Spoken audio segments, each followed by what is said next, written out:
98FM. The sound of the city. 98FM's Dublin Talks. Weekdays from 10 a.m. With Adrian Kennedy. Now, let's take your calls on this on 6797 981. Text or WhatsApp us 0877 98 98 98. We're talking about the story of young Alfie Evans and trying to find out really what side of this debate you are on. The parents have lost a series of legal battles that went right through to Europe, and the hospital have been given permission to take the child off life support, even though the child was given citizenship of Italy, and the Italians are offering to take him in to try and help him.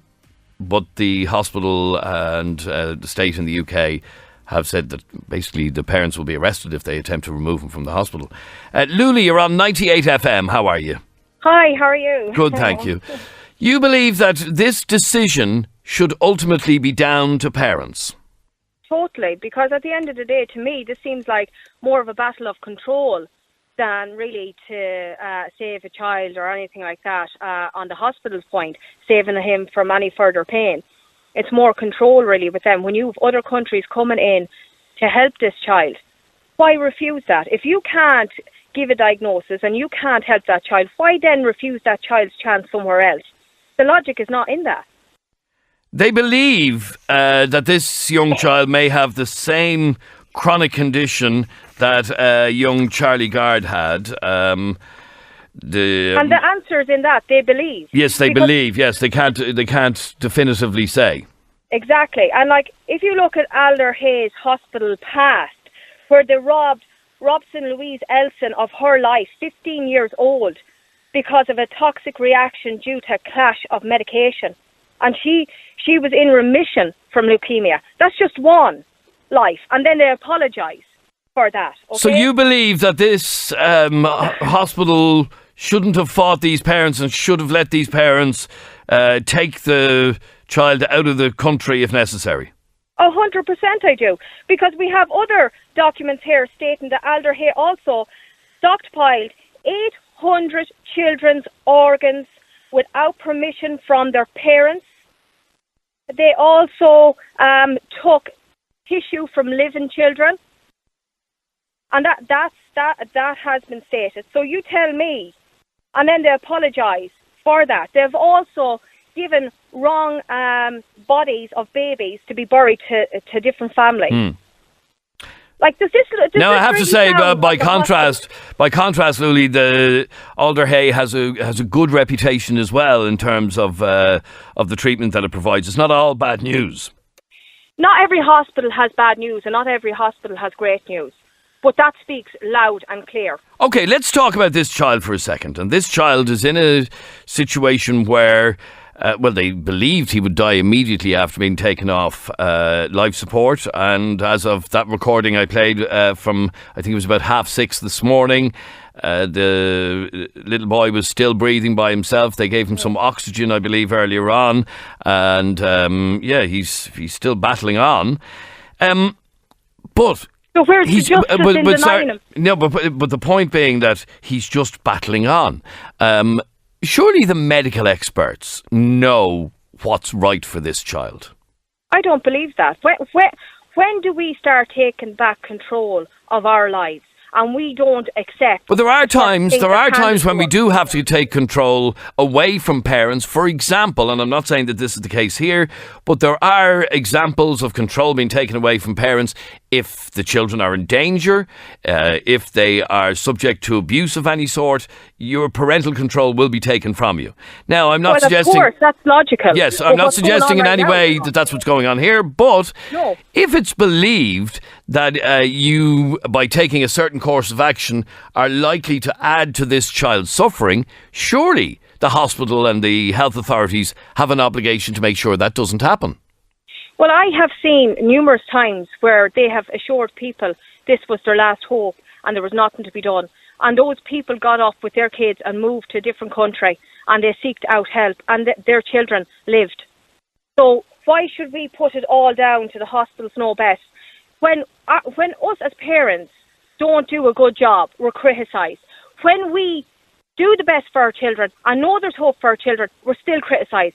What has anyone's opinion on this family got to do with the child's life, really, realistically? At the end of the day, if there's another country that's stepping in for this child right now, that sees hope for this child, and their parents are seeking that, then parents should be applauded, and so should that country. This is our time as parents now to stand with Alfie and say, no, we're not accepting this anymore. We're not accepting straight out handouts from ye and not being allowed to go around and seek a different explanation or a diagnosis. Okay, do me a favour. Stay on the line there for 1 second if you can, please. 6797 981 is our telephone number. You can text or WhatsApp us on 0877 98 98 98. 0877 98 98 98. Ernie, you're on 98FM. How are you, Ernie? How are you doing? Ernie, tragically, you lost a child, not with the same condition, but in the same sort of tragic way. Yeah, well, my daughter was diagnosed with a brain tumour, only a couple of months old now. Mm-hmm. But she passed away. She lived for 5 years, and she went through several rounds of treatment, chemotherapy, and different types of treatment, and it was coming to the latter stages of her life when the doctors told us that there's nothing more they could do.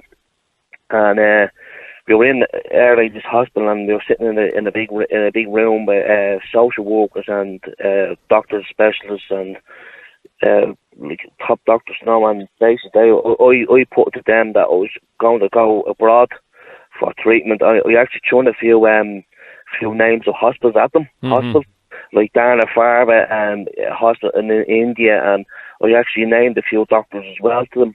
Doctor Chin or something her name was. She's based in India, and basically they told us that the treatment over there is no different than the treatment over here.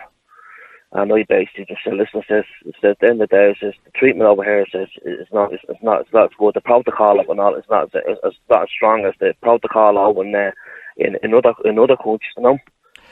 And were you told that you can't take her? Yeah, they were told they wouldn't release the papers to us. They told us that the papers that like me, its file was there was about two or three files, and they were fairly thick, you know what I mean? And we actually emailed the hospital in Dana Farber, and the hospital told us that they needed files, mates files, and I went to the doctors, and basically told us that I had to go to get a court injunction to get the files off the hospital to release the files to us. And did you ever go that far? Basically, the hospital didn't release the release papers, so it basically took the law in my own hands. And when I was over in Our Lady's Hospital in Crumlin, you go down to a certain part of the hospital, and you give a name and you give a date of birth, and you get the files. And I was there when I basically had a friend of mine on standby, close within distance of the hospital, with a photocopier, and we were photocopying the files as we were going along, you know. All right, so you had to break the law, basically. What? You had to break the law. I had to break the law, yeah. It was for my daughter's life. I mean, my daughter's life was in jeopardy, it was. And what happened after that, Ernie? So basically what happened after that, they just told us that we were fundraising at the time, and we never got that far to go to the hospital, because the expense of travelling abroad was way too much money. I mean, we had to. We were fundraising at that stage. There was a lot of stress on us and on people in the community and surrounding areas. I mean, to go through it, but basically, our life then just deteriorated, and basically the hospital they're pounding us off. Basically, I mean, they wouldn't let us go when we wanted to go. I mean, this is a couple of months after, you know. So. Well, what's your feeling on what's been going on in Liverpool? And you know, the argument is that sadly, you know, the medics generally know what's best more than we average Joes do. Well, I give him how I feel. If I was Alfie's mother or father, okay, I tell the reason why the hospital won't release the child to Italy. I tell you the reason why. Because the husband now over Liverpool that the child's going to go to Italy and he's going to have a chance of living. And the hospital over in Liverpool and the hospital over here in Northern, they don't want that. Why? Because it would make them... They don't want to prove it wrong. Don't want to prove it wrong. And I guarantee you any money I want that if the child does go to Italy, he will prove the hospital over in Liverpool wrong. How many kids over here in Northern have travelled abroad to different countries? And they're still walking around today. They proved the hospital's wrong, the hospital thought was wrong, the doctor's wrong. So I mean, like the doctor, Maid's doctor told us that he's in talks. He was in talks with doctors all over India and all over the world. That wasn't true because I was looking through Maid's files as it happened in your hand. I mean, these all sit down on a daily basis and see what treatment is best to give each child. You know what I mean? They say they're in talks with I bet you anything that the hospital over Liverpool are saying that they're in talks with Italy. Ask them about what's treatment and what's the best to give little Alfie. They're not in talks. If they're in talks, why is the hospital over there willing to take little Alfie over and try and give him some sort of chance of survival? All right, stay there for 1 second. I want to read just a quick statement that has come in from Alder Hospital in Liverpool. The first paragraph just basically says the hospital's operating as normal. The emergency department is open. This follows the attempted storming of the hospital last night by a group of protesters.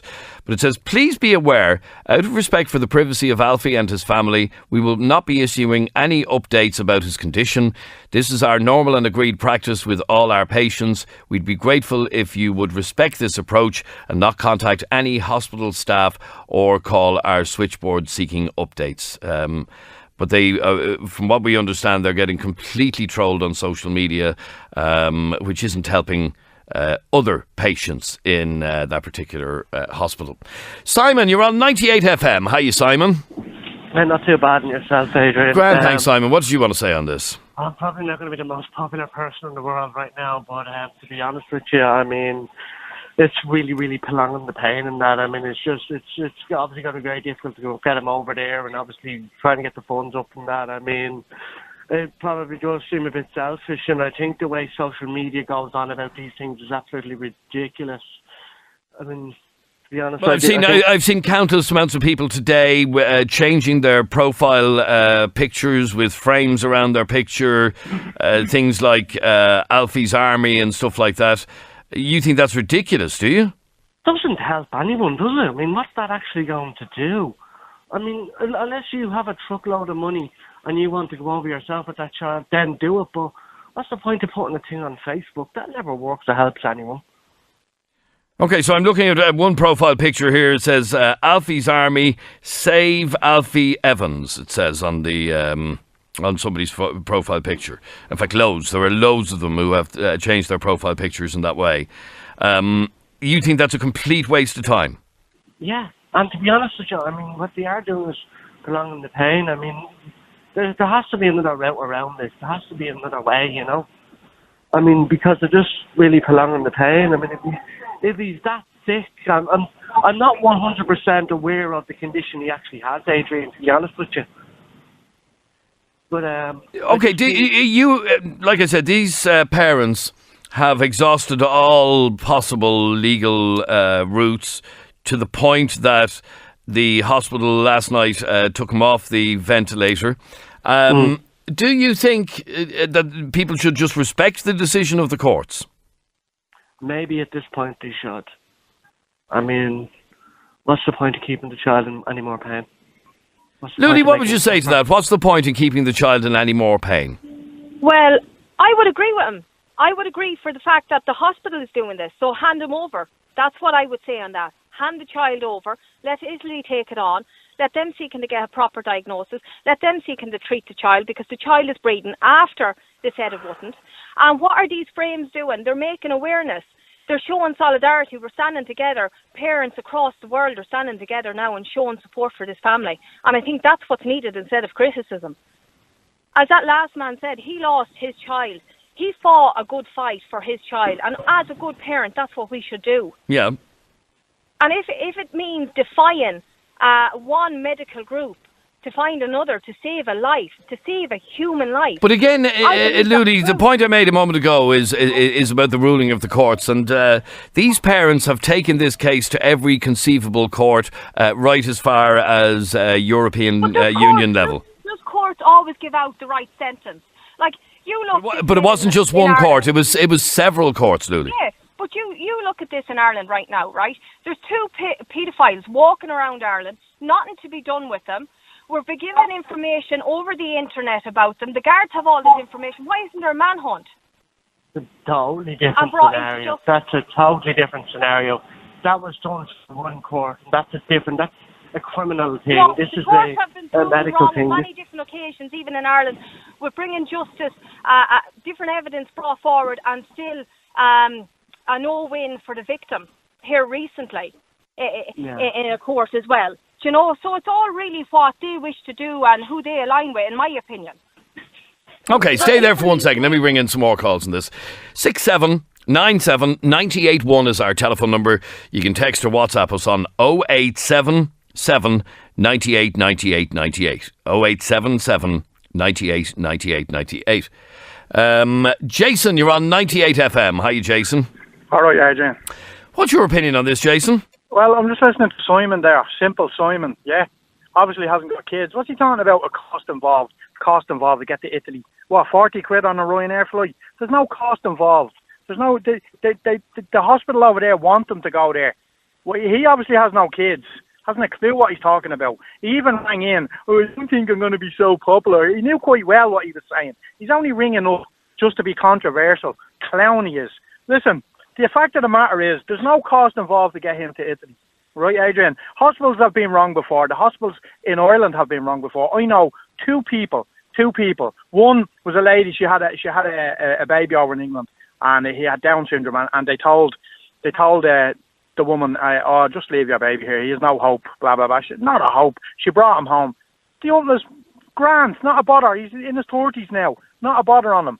Hospitals always get it wrong. And the organ retention thing, they done that here as well in their ladies. Yes, and I was going to remind that lady of that. It happened here as well. It went on here, yeah. Do you know what I mean? Hospitals have always got it wrong. Do you know what I mean? And if so do you believe that the courts should have let these parents take this child out of the hospital and bring him wherever they needed to bring him?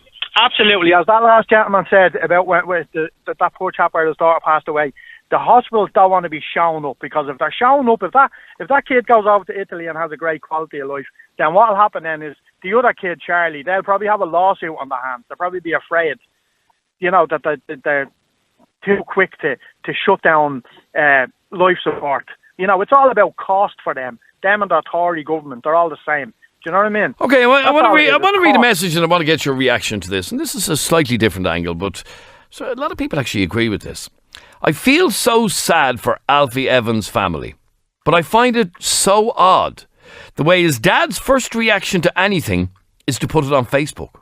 If my days were numbered with my child, the last thing I'd want to be doing is keeping a load of Facebook fans updated about it. What do you say to that? I can respond to that. And the reason why he's probably doing it is because he's getting nowhere with the hospital. He feels the establishment is against him. So he's having put people power and public support. We wouldn't know about this if he wasn't putting it on Facebook, because the hospital certainly wouldn't let anybody know. The hospital aren't allowed to let anybody know. Yeah, exactly. But nobody would. We wouldn't be talking about this now if he wasn't putting it on Facebook. He wasn't letting the world know what this hospital is up to. That's my opinion. Hospitals are not all they're made up to be. They're not as clever as people think they are. They make mistakes. They make a lot of mistakes. I know another girl down in Cork who was told she was having a baby, and her baby was premature. He was born at 4 months, and they told her, your baby hasn't a chance. You know, you know, they were getting the husband to sign the thing to say, you know, to let the baby go or whatever. And the mother said, no, absolutely no way. You don't sign that. That young fella now plays basketball for Bleeding Ireland. Simon, what about that point that sometimes the hospitals can get it wrong? Of course, sometimes they can. They don't always. But, like, say if that child goes over there to Italy, and say if that surgery, whatever he needs, is not successful, then as your man said there, a lawsuit would come into it, and yes, there is a cost, because you're not just going to put a severely ill child on a little Ryanair flight just like that. You have to have all special things set up for it, you know. You have to make sure... Which the hospital are willing to provide, the one in Italy, and his family and his supporters are willing to provide that. That's not an issue. Okay, stay there for 1 second. I want to take some more calls in on this. On 6797 981, you can text or WhatsApp the programme 087 798 98 98. 087 798 98 98. Jamie, you're on 98FM. Jamie, how are you? How's it going, Adrian? Good, thanks, Jamie. What do you want to say? I just want to make a quick point about the Facebook thing, okay? Yes. It may sound a bit out of the ordinary, but maybe when you mentioned the Alfie army thing, everyone put up on their Facebook. I've seen that it does happen on a lot of things when any tragic event comes up whatsoever. Okay. What I wanted to say is it not real kind of jumping on the bandwagon stuff, Jamie? Of course it is. I mean, in reality, changing your profile picture to have a banner that says Alfie's Army, God love the poor young fella, is not going to do anything to help him, is it? What I wanted to... I kind of picture it as this. If that can touch one person out there with a big load of money, or it can touch people who have some sort of donation money they can give, maybe they can give some sort of... a consolation. But my understanding kind of is money. that this isn't a monetary issue because the Italians have offered to take in this young fellow, so it's not a monetary thing. Yeah, I understand that. But what I wanted to say was it can touch, maybe it can give it, because I was on Facebook and I didn't know about it. But when I seen that, then I started reading the story. I was like, I kind of got interested and pulled into the story. What's this Alfie thing? And then that's when I seen it. And maybe I'm not saying everyone should do it, but maybe if enough people do it, it could touch a lot of people to say, right, listen, something needs to be done. Maybe they can protest or they can come up with some sort of solution together as a unit instead of just letting it go under the rug, letting Alfie pass away. Okay, so what you're saying is that to have a social media campaign in this way is just to heighten awareness, get people talking about it, and hopefully get something done. Yeah, well, in this case, it couldn't be a bad thing because it got through to me. So maybe it gets through to me. But what were you able to do? But what were you able to do, Jamie? Well, I can't do one. Well, if they set up, I don't know, if they set up a money campaign thing, maybe to get them flights over to Italy, whatever it may be, maybe enough people can donate. But I'm just saying on the social media thing, if it can touch a lot of people, maybe in the UK it's very rampant over there. So maybe a lot of people can get together over there saying, right, we can... As you said last night, there was a storm of a protest going into the hospital. That solves nothing either, Jamie. In fact, all that does is make the hospital much more difficult to visit for other people who need to genuinely visit. That is true at the same time. But I don't know, maybe something can it sparks up something in someone and maybe something can be done about it outside of the ordinary, if you get me.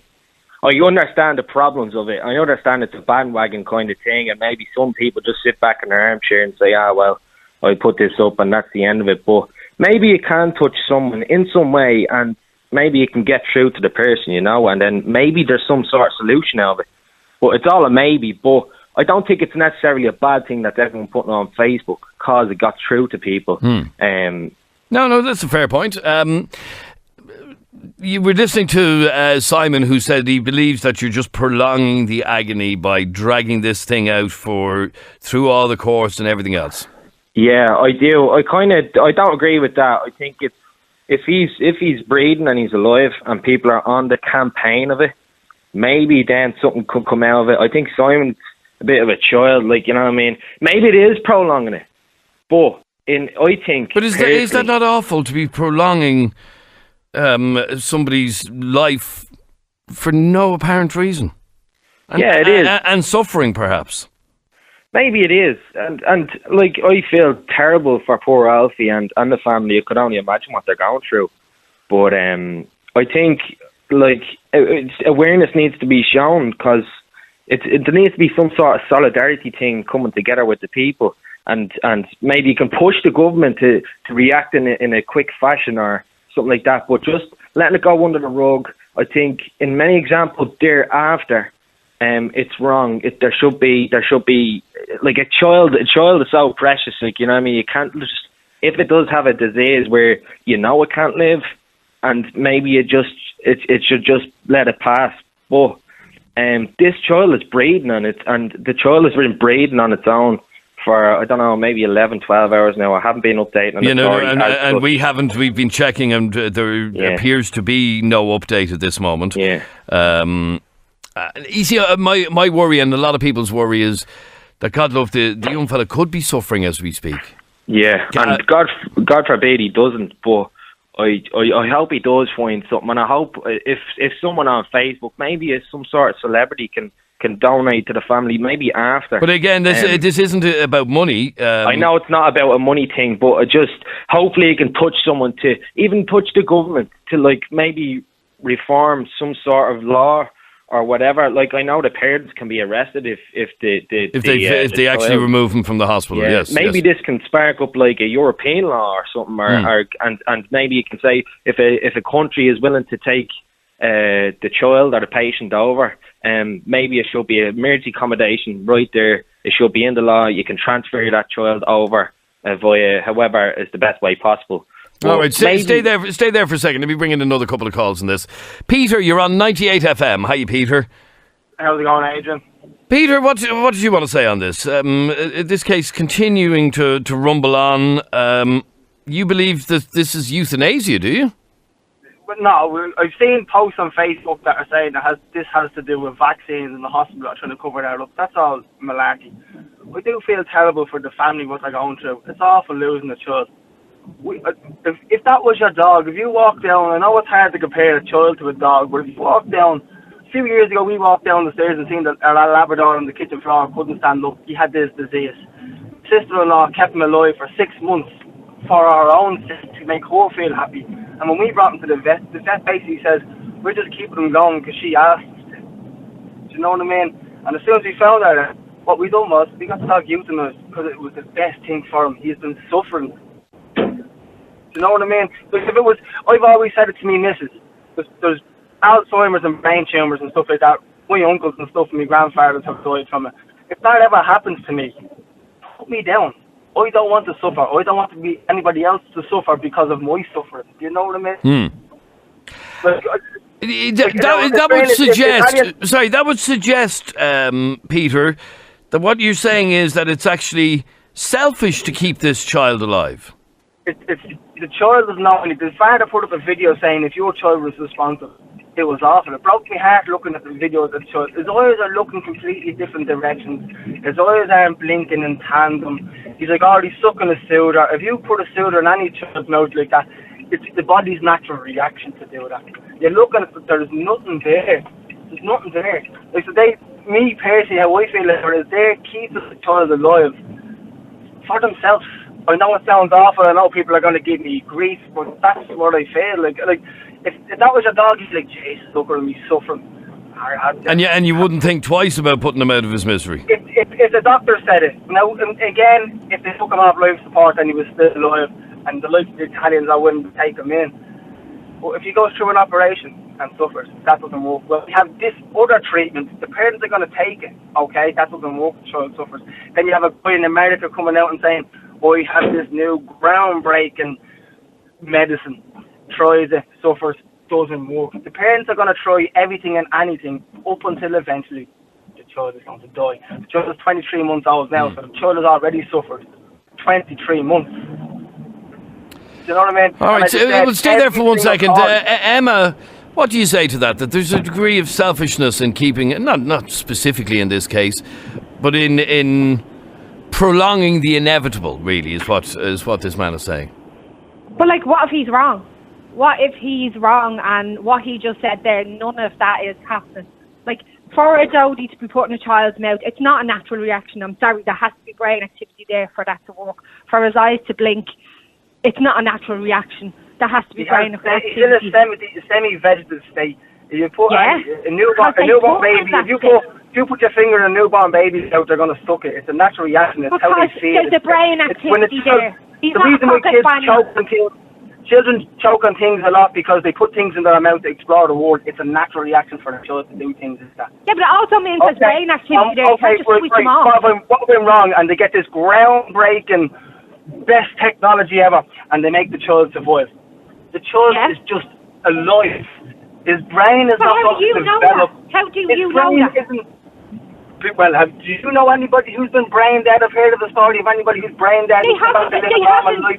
But they have not said that child is brain dead. If that child was brain dead, there would be no function. He wouldn't be sucking donuts. His eyes wouldn't open. His eyes are open and he's blinking. You can be brain dead and your central nervous system still work. If he was brain dead, he wouldn't be sucking a donut. He's not a cocker spaniel or a fucking golden retriever. Mind the language. When you see the video of the child's eyes and the eyes are looking in opposite directions and rolling into his head, you telling me that child is in a conscious state? You telling me that child is not brain dead? Function. That child has he has brain function. That child's never going to walk. That child's never going to talk. So are you not saying? So you're saying so far that he hasn't already defied the odds? He already has proven the hospital's wrong. You are wrong. I'm sorry, you're wrong. The child can't breathe for himself. After they took the life support. After they took the life support off, the child, as the father said in the video there, they had to give him oxygen because his lungs aren't taking in enough oxygen.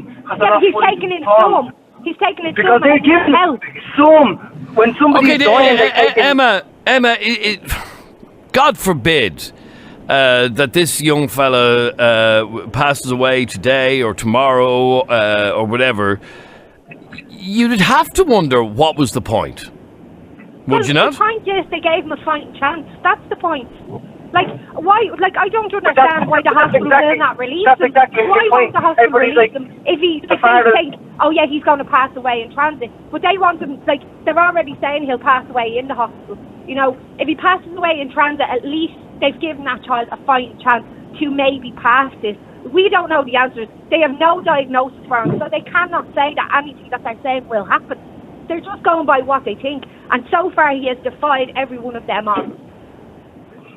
Okay, but will the child ever walk? He's not going to do any of these How do you know that? How do you know that? You don't know that. He's going to get this magic treatment that's going to, all of a sudden, he's going to get treatment. Even if it takes all his life, the child has been given a quality of a life. Right, he'll have no quality. He'll have no quality of life. All these places wouldn't be intervening if they thought there was a chance. Most of the doctors in America intervene because God forbid we have been in a situation like this. Most of the doctors in America. Sorry, I can't hear both of you. Sorry, Peter, make that point again, please. I've been in situations like this where we have made decisions like this. We have doctors in America offering this experimental treatment, and the simple reason why they offer it is because they've no patience to try this new experimental treatment on. Oh, look, here's an experimental treatment for this. Oh, well, it didn't work. Yeah, so maybe we'll try this. Could be different. The your situation child could be different. is a guinea pig. You can turn your child into a guinea pig. Try all I'm sorry, but if I thought my child had some form of a chance of living, I would have no problem with trying everything. There is no medical cure on the books to help this child. So because they don't know what's wrong with him. If they went somewhere, exactly. So using them as a lab project for trying everything and anything on the child, just to see. Okay, we'll try everything on this child, and even if it doesn't work, it'll progress to the next child. So I'm not going to have my child. And is that what you see is happening here? That a child is being used as an experiment? That's exactly what it is. Donkeys years ago, doctors used to pick up the dead and take the sick to do these type of things. Now they can't do that. So what they say to parents is, we have this experimental thing. It's all experimental. You might have a 10 to 20% chance. And any parent at a situation like that, they cling to that 20%. They cling to it. All right. Stay there for 1 second. I just want to bring in one last call. Teresa, you're on 98FM. Hiya, Teresa. Good morning. How are you? Good morning, Teresa. How are you? Grand. First of all, I'd just like to make a point to that chap. If those parents are willing to take the chance to bring their child somewhere else, even if it is experimental, it doesn't matter. If that makes them feel that they're doing the best for their child, then they'll do it. What do you say to that, Peter? They're prepared to do it. They want to give their son a fighting chance. They don't want to give up, basically. Are you there, Peter? Are you there? No, he's not. Okay. Sorry, Teresa, go on. Well, I just like to tell you, my son, was born 9 weeks premature. And after 3 weeks of being in intensive care, they allowed him home. And about 2 weeks after that, he started to turn blue in the mouth every time I went to feed him. Brought him back to the hospital 4 times in one day in the space of 24 hours. And the same doctor seen him and sent me home and said, "You're a first-time mother." Said to my husband, "Bring that woman home. She doesn't know what she's talking about." The next morning, I rang my mother, who has 7 kids, and she came and she had a look and said, "No, there's something wrong." She came to the hospital with me, and because of her experience, we went in, they checked him out. I seen a complete different doctor. He said, "I'll just send him for an x-ray to see what the story is." He had double pneumonia. He was on the verge. His stats were so low, it was ridiculous. He actually nearly died because of one doctor insisting I knew nothing. Now, I had an 11-week-old, another daughter. She was 11 weeks premature, and I went to a complete different hospital. And each hospital had a total different outlook on what way they looked after those and children. it is an age-old story. Doctors differ, patients die. Exactly. Yes, and I'm exactly. aware. And I think that's why they should be allowed. I can't understand why the hospital is not allowing. If them parents are willing to look after a child, that chap said he can't even walk, he can't do anything. So every child that can't walk should be put down. It's like if them parents are willing to look after their son, regardless to whether he's going to respond or not respond to them or not do anything. I have friends who have children. I worked with special needs. And they have children who don't respond to anything. But they love those children as much as they love their children that do respond. Absolutely. So why aren't they given the chance? Why not the hospital say, okay, there's obviously an underlining here why the hospital will not release them to another hospital. All right, well, look, I'm way out of time, Teresa. I appreciate your call. I appreciate all of your calls. Like I said, it's one of those debates that has divided public opinion. We've been getting messages in from people saying he's going to Rome, and where did you hear that? Oh, Facebook. I just want to read a statement from somebody involved in with the family. "We understand everyone is concerned and eagerly awaiting an update as to what will happen going forward. But please just wait for an official update from Tom, Kate, the family, or any admin. Anything else right now is just speculation. So please stop speculating. Please stop texting radio stations to say, I saw on Facebook he's going to Liverpool or he's going to Rome. None of that has been confirmed. And they're basically asking you to wait for official confirmation of anything." 98FM. The sound of the city. 98FM's Dublin Talks. Weekdays from 10 a.m. With Adrian Kennedy.